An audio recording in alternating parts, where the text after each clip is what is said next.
दोस्तों, आपने भी कई बार नॉर्थ कोरिया से भागे हुए लोगों के बारे में सुना जरूर होगा, जिन्होंने नॉर्थ कोरिया से बाहर आकर पूरी दुनिया को बताया कि वो जगह किस तरह धरती पर नरक है और उन्हें वहाँ से भागने में किस किस परेशानी का सामना करना पड़ा, जो कि सुनने में दोस्तों दिल दहलाने वाला लगता है। ऐसी हमारी आज की कहानी है, जहाँ एक ऑफिसर नॉर्थ कोरिया छोड़कर साउथ कोरिया आना चाहता है, लेकिन वहाँ ये करना मौत को सीधा न्योता देना होता है। तो चलिए उस ऑफिसर की रोमांचक कहानी सुनने के लिए तैयार हो जाए। कहानी की शुरुआत में हम जॉन नाम के एक नॉर्थ कोरियन पुलिस ऑफिसर को देखते हैं, जो अपने यूनिट के साथ अभी सो रहा होता है दोस्तों। एंड उसी वक्त आधी रात भी हो जाती है। तभी अचानक जॉन की आंखें खुलती है और वो बहुत ही तेजी से अपने यूनिट से दूर भागने लग जाता है, जहाँ वो भागते भागते जंगल के एरिया में पहुंचता है और अपने साथ वो एक मैप भी बना रहा होता है, जो देखकर हम समझ जाते हैं कि वो उस मैप में रास्ते को ड्रॉ करता जा रहा है। इसी के साथ वो कुछ जगह पर कुछ वुडन स्टिक्स भी लगाते हुए चल रहा होता है, जिससे हमें पता चल जाता है कि जहाँ पर जॉन ने वुडन स्टिक्स लगाए हैं वो जगहों पर लैंड माइन्स लगे हुए हैं और वो इस तरह से लगे हुए हैं कि कोई भी आसानी से उसे देख ना पाए। पर जॉन एक ट्रेंड ऑफिसर है, इसलिए उसे गौर से देखने पर माइन्स दिख जाती है। लेकिन ये है कौन सी जगह और जॉन इसका मैप क्यों बना रहा है? तो इसका जवाब है कि जॉन नॉर्थ कोरिया से भागना चाहता है दोस्तों।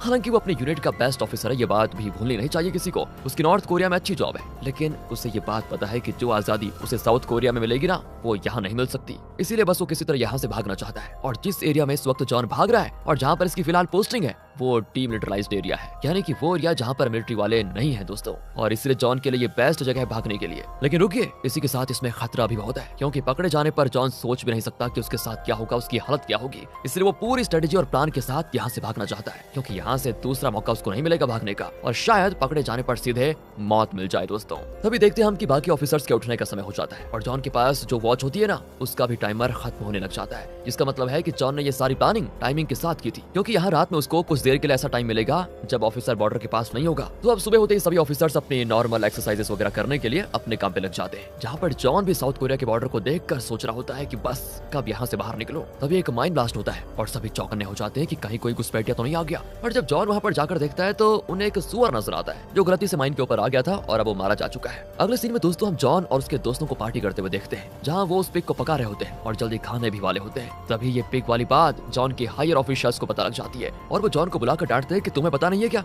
जहाँ से तुमको एक पिग मिला है वो एरिया साउथ कोरिया के बॉर्डर के बहुत करीब है और वहाँ पर जाना सख्त मना है। और गुस्सा होने की वजह से वो हायर ऑफिसर इनका पिग भी लेकर चला जाता है और खुद जाकर बाकी ऑफिसर्स के साथ पार्टी करता है। बताओ यार। खैर वहाँ छोड़िए, अब यहाँ जॉन इनको ड्रिंक सर्व करने आता है और अपने दोस्तों के लिए ना बड़ी चालाकी से पिग का कुछ मीट उसने चुरा लिया था, जिसके बाद वो सभी मिलकर मस्त एंजॉय करते हैं मीट को। आगे उसी रात हम जॉन को रेडियो पर कुछ बातें सुनते हुए देखते हैं, जो कि शायद साउथ कोरिया कंट्री का कोई शो होता है दोस्तों। और रेडियो ही एक चीज है जिससे जॉन को काफी हद तक पता चल जाता है कि साउथ कोरिया नॉर्थ कोरिया से कितना अलग है। उसी दौरान दोस्तों हमें जॉन की कहानी पता चलती है कि जॉन के डैड भी नॉर्थ कोरिया के आर्मी में थे और उसी में वो शहीद भी हो गए थे। पिछले साल ही जॉन की मॉम की मौत भी हो गई, जिसके बाद बेचारा जॉन नॉर्थ कोरिया में अकेला है और इसीलिए वो यहाँ से निकलना चाहता है, क्योंकि यहाँ पर उसका कोई नहीं है। और दोस्तों अब अगले दिन जब जॉन अपने मैप पर काम कर रहा होता है, तभी अचानक से वहाँ पर जैक नाम का एक ऑफिसर आता है, जो कि जॉन का जूनियर है। और यहाँ उसको ये बात पता चल जाती है कि जॉन साउथ कोरिया भागने की सोच रहा है। जैक फिर जॉन से कहता है कि एक्चुअली मुझे भी नॉर्थ कोरिया में नहीं रहना, मुझे भी साउथ कोरिया जाना है, क्योंकि मेरी माँ और बहन वहीं रहती है और मेरी माँ का जन्मदिन आने वाला है। जॉन पहले तो जैक की बातों को नकारता है, क्योंकि उसे इस बात का डर होता है कि कहीं जैक गवर्नमेंट का कोई आदमी ना हो और मेरी परीक्षा ले रहा हो, कहीं ये पता करने तो नहीं आया कि मैं यहाँ से भाग रहा हूँ। क्योंकि दोस्तों उसको टेंशन इसलिए होती है क्योंकि नॉर्थ कोरिया से बहुत लोग भागना चाहते हैं और गवर्नमेंट इन जैसे लोगों को ही ढूंढती रहती है। लेकिन दोस्तों अब इस वजह से जॉन जैक पर गुस्सा करके वहाँ से ये कहते हुए चला जाता है कि मैं कहीं नहीं जाना चाह रहा हूँ। अगली रात की बात है, जॉन का भागने का प्लान होता है, लेकिन प्लान के हिसाब से उसे आधी रात में भागना होगा, जिसके लिए वो बिल्कुल तैयार भी हो जाता है। पर तभी अचानक से सिक्योरिटी अलार्म बजने लग जाता है, जिसका मतलब है कि कोई तो यहाँ से सिक्योरिटी तोड़कर भागने की कोशिश कर रहा है। और यहाँ जॉन समझ जाता है कि वो पक्का जैक ही होगा, क्योंकि जॉन का मैप भी गायब था दोस्तों, जो कि जरूर जैक ने चुरा लिया था। अब जॉन भी मैप को दिमाग में रखकर उसी जगह पर जाता है जहाँ से उसे भागना था और वहीं उसको जैक भी मिल जाता है दोस्तों। जैक वहाँ से बिल्कुल भागने की तैयारी में था, लेकिन जॉन को समझ में आ गया था कि अभी सभी ऑफिसर्स यहाँ पर आने वाले हैं और इस वक्त तो यहाँ से भागना बिल्कुल नामुमकिन है। इसी वजह से वो जैक को रोकने की पूरी कोशिश करता है और कहता है कि सुनो, किसी और दिन ये काम करेंगे, अभी रहने दो। लेकिन जैक कहाँ उसकी एक भी सुनने को तैयार नहीं होता और तभी वहाँ पर सारे ऑफिसर्स आ जाते हैं, जिसके आते ही दोनों की पहले पिटाई होती है और दोनों बेहोश हो जाते हैं। कुछ देर के बाद जब जॉन की आंखें खुलती हैं तो वो अपने से कुछ दूरी पर जैक को बहुत ही बुरी तरह मार खाते हुए देखता है। वहीं कुछ देर के बाद जॉन को भी मारा जाता है दोस्तों। फिर दोनों से पूछा जाता है कि ये मैप किसका है, जिस पर जैक पूरा इल्जाम खुद के सर लेते हुए कहता है कि ये मैप मेरा है और बस मेरा ही साउथ कोरिया भागने का प्लान था। जिससे दोस्तों ऑफिसर्स को पता चल जाता है कि जॉन जैक के साथ भागने के लिए नहीं बल्कि उसको रोकने के लिए वहाँ पर गया था, जबकि इससे पहले उन्हें लग रहा था कि जॉन भी वहाँ से भागने की कोशिश कर रहा है, जो कि असल में था ही ऐसा। लेकिन जैक के खुद पर इल्जाम लेने की वजह से जॉन बच जाता है। अगले दिन सब सभी हायर ऑफिसर्स डरे हुए होते हैं क्योंकि अब इनसे भी बड़ा हायर रैंक वाला ऑफिसर इस केस को इन्वेस्टिगेट करने आ रहा होता है, जो कि है डेविड। और दोस्तों ये सबसे स्ट्रिक्ट ऑफिसर है। उसका नाम सुनकर ही बड़े बड़े ऑफिसर्स कांपने लग जाते हैं। कुछ देर में डेविड वहां पर पहुंच जाता है और वहां पर पहुंचते सभी को बड़े डांटते हुए कहता है कि क्या हुआ यहाँ पर कल रात। जिस पर पूरी कहानी जानने के बाद डेविड को पता चल जाता है कि जॉन भागने की कोशिश नहीं कर रहा था, बल्कि वो तो उस ऑफिसर को भागने से रोक रहा था। इसलिए वो जॉन को उसकी पोस्ट वापस देने के लिए कह देता है। बाकी वो जैक को देखकर कहता है कि मैं अभी बताता हूँ इसका क्या करना है। जिसके बाद दोस्तों वो अपनी कार में चला जाता है और इस बार कार ड्राइव जॉन कर रहा होता है। और उसी दौरान हमें पता चलता है कि डेविड जॉन को पहले से जानता है। डेविड जॉन से कहता है कि तुम्हारे डैड बहुत ही अच्छे आदमी थे और मैं तुम्हारी फैमिली को बहुत पहले से जानता हूँ। यहाँ तक कि जब तुम कॉलेज जाते थे मैं तब से तुम्हें जानता हूँ और मुझे पता है कि तुम यहाँ से कभी नहीं भागोगे। पर हाँ, कभी भागने की सोचना भी मत, क्योंकि यही तुम्हारी जिंदगी है, इसे एक्सेप्ट करो। इतना कहकर डेविड जॉन को एक पार्टी में लेकर जाता है जहाँ सभी बड़े ऑफिसर्स आए होते हैं और वहाँ डेविड सभी को बता देता है कि कैसे जॉन ने एक ऑफिसर को अपनी जान पर खेलकर साउथ कोरिया भागने से रोका और इससे हमारे सिक्योरिटी सीक्रेट्स साउथ कोरिया की आर्मी के हाथों से लगने से बच गए। काबिल तारीफ है जॉन। तो यहाँ से दोस्तों जॉन की थोड़ा किस्मत खुल जाती है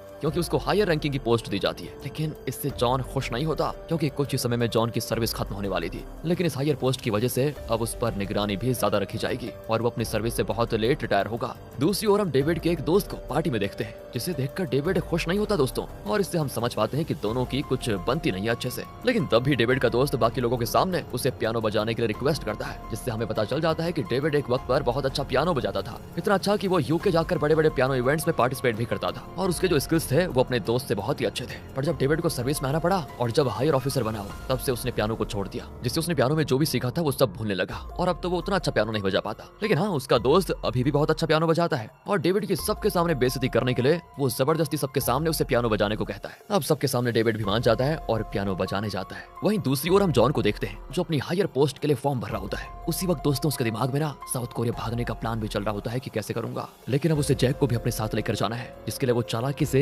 एक fake higher rank police officer का आईडी कार्ड बना लेता है, जो कि उस एरिया के पुलिस स्टेशन का आईडी था जिसमें जैक को अरेस्ट करके रखा गया था। जॉन फिर पार्टी में से एक ऑफिसर को जिसने बहुत पी रखी थी और वो होश में नहीं था, उसे अपनी कार में बिठा लेता है ताकि बाकी खड़े बाकी सिक्योरिटी गार्ड्स उसे रोक ना पाए। जिसके बाद जॉन उस ऑफिसर के बहाने पार्टी से आराम से निकल जाता है और रास्ते में मौका देखकर जब वो ऑफिसर पूरी तरह बेहोश हो जाता है, वो उसे रोड साइड कहीं पर छोड़कर खुद जैक को ढूंढने के लिए चला जाता है। आगे कुछ देर के बाद जॉन उस पुलिस स्टेशन में पहुंचता है जहां पर जैक कैद था। वहां जाकर जैक खुद को उस स्टेशन का नया हायर रैंक वाला ऑफिसर बताता है और श्योरिटी के लिए उन्हें आई कार्ड भी देता है। पर इतना इजीली कोई उसकी बात नहीं मानेगा, इसलिए वो सभी अपने ऊपर वाले ऑफिसर से बात करने की कोशिश करते हैं। पर दोस्तों यहाँ पर किस्मत अच्छी होती है जॉन की कि वो लोग किसी वजह से बात नहीं कर पाते और फिर जॉन बहुत ही गुस्से में बोलता है कि तुम लोगों ने अगर मेरी बात नहीं मानी ना तो बाद में तुम सबके लिए अच्छा नहीं होगा। अब ये सुनकर वो सारे ऑफिसर्स डर जाते हैं कहीं कुछ गड़बड़ ना हो जाए और उन्हें विश्वास हो जाता है कि जॉन सच बोल रहा है क्योंकि उसके पास अपनी बात का प्रूफ भी था, आईडी कार्ड। जॉन उनसे कहता है कि मुझे जैक को यहाँ से लेकर दूसरे पुलिस स्टेशन में जाना है। इसके बाद वो जैक से मिलने जाता है। वहीं दोस्तों हम जैसन नाम के एक लोअर रैंक ऑफिसर को देखते हैं जिसे जॉन की बातों पर ना विश्वास नहीं होता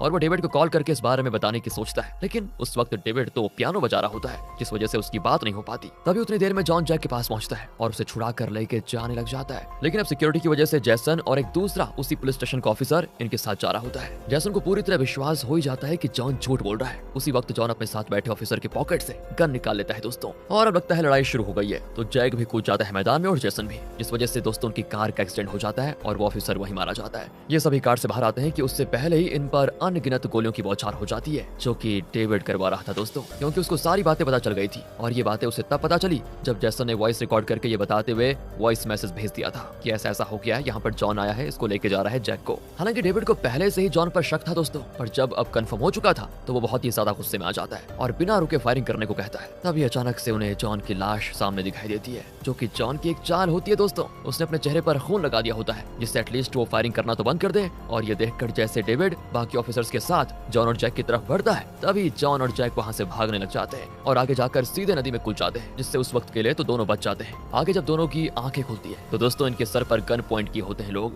और हम समझ जाते हैं कि डेविड ने इनको ढूंढ लिया हो। पर ये डेविड नहीं होता, ये है नोमैड कम्युनिटी की औरतें जो इन्हें मिलिट्री ऑफिसर समझकर इनको मारने की कोशिश करती है। पर समय रहते जैक इनको बताता है कि हम नॉर्थ कोरिया के मिलिट्री के साथ नहीं है, उल्टा हम यहाँ से भागने की कोशिश कर रहे हैं। तब जाकर वो औरतें इनको छोड़ देती है और वो अपनी कहानी भी बताती है कि हमें हमारे विलेज से नॉर्थ कोरियन आर्मी ने निकाल दिया था और उन्होंने हमारे भाई को भी कैद करके रखा था जिसका नाम एलेक्स है, जिस वजह से हम भी नॉर्थ कोरियन गवर्नमेंट के खिलाफ है। अब एलेक्स का नाम सुनते ही जैक को याद आता है कि वो जेल में एलेक्स से मिला था और ये बात वो बताता भी है, जिसको सुनकर सभी को जान में जान आती है कि अच्छा वो जिंदा तो है कम से कम, क्योंकि इनको तो लग रहा था कि एलेक्स मर गया होगा, क्योंकि दोस्तों नॉर्थ कोरिया में कैदियों को मारना बहुत ही आम सी बात थी। अब ये सभी मिलकर यही बात कर रहे होते हैं कि तभी वहाँ पर आर्मी के लोग पहुंच जाते हैं और इन लोगों को भी उनको देखकर छुपना पड़ता है जल्दी से। यहाँ पर दोस्तों हमको एक बहुत ही अमेजिंग सीन देखने को मिलता है जो बताता है कि सभी डेविड से इतना क्यों डरते हैं। तो जिस वक्त ऑफिसर्स इन सभी को ढूंढ रहे होते हैं ना, उसी वक्त वो डेविड से भी बात कर रहे होते हैं और जो कुछ भी हुआ होता है वो डेविड को बता देते हैं। जिस दौरान डेविड एक अजीब सी आवाज फोन से सुनता है जो कि उन लोगों की भागने की आवाज होती है। डेविड फोन पर सुनी आवाज के जरिए ही अपने ऑफिसर्स को इंस्ट्रक्शंस देते कहता है कि तुम्हें यहाँ जाना है और वहाँ नहीं जाना। और शॉकिंगली दोस्तों इससे वो सभी जॉन और जैक तक पहुंच भी जाते हैं, लेकिन इससे पहले कि वो उन्हें शूट करके मारते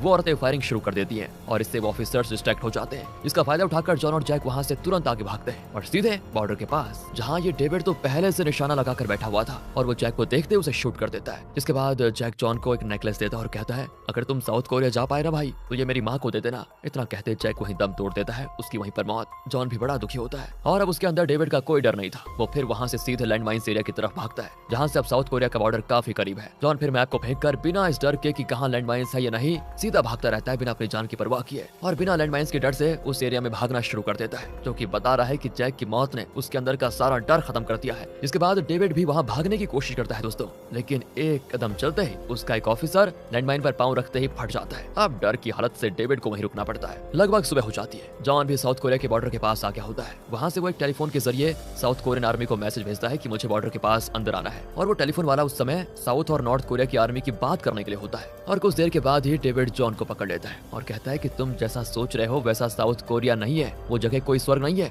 तुम यहाँ भी खुश रह सकते हो। जॉन कहता है कि अगर मैं वहाँ जाकर निराश भी रहूंगा ना तो ये मेरा फैसला रहेगा, वहाँ मेरे पास मेरी आजादी रहेगी, इसलिए प्लीज मुझे जाने दो। इतना कहकर जॉन बॉर्डर के लास्ट लाइन के पास पहुंचता है जहाँ से क्रॉस करने पर वो सीधे साउथ कोरिया में आ जाएगा। लेकिन जैसे ही वो ये करने वाला होता है डेविड उसे पीछे से शूट कर देता है। जॉन पूरी तरह घायल और उसका हाथ अब भी उस लाइन को क्रॉस करने की कोशिश कर रहा होता है जो कि वो कर नहीं पा रहा था। अगर इस समय डेविड जॉन को शूट कर देगा तो जॉन यहीं मारा जाएगा। लेकिन डेविड देखता है कि इतनी बुरी हालत में भी जॉन साउथ कोरिया जाना चाहता है, उसका एक ही सपना है। मतलब दोस्तों डेविड को पता है रोना आ जाता है और वो वहाँ से जॉन को जिंदा छोड़कर लौट आ जाता है। इसी बीच वहाँ पर साउथ कोरियन आर्मी आकर जॉन को बचा लेती है और फाइनली जॉन साउथ कोरिया में आ ही जाता है। मूवी की एंडिंग सीन में हम डेविड को देखते हैं जो जॉन की गिफ्ट की हुई बुक पढ़ रहा होता है जो कि जॉन ने उसे अपने कॉलेज टाइम पर दी थी, जिसमें जॉन ने उसे पियानो बॉय कहा था और ये देखकर आज डेविड इमोशनल हो जाता है। वहीं दूसरी ओर हम साउथ कोरिया में जॉन को देखते हैं जो कि अब एक ट्रैवल एजेंट बन चुका है और एक अच्छी नॉर्मल लाइफ जी रहा है, जहाँ जॉन फिर जैक के मॉम और सिस्टर से मिलने जाता है। उन्हें वो नेकलेस देकर झूठ कह देता है कि जैक नॉर्थ कोरिया में खुशी खुशी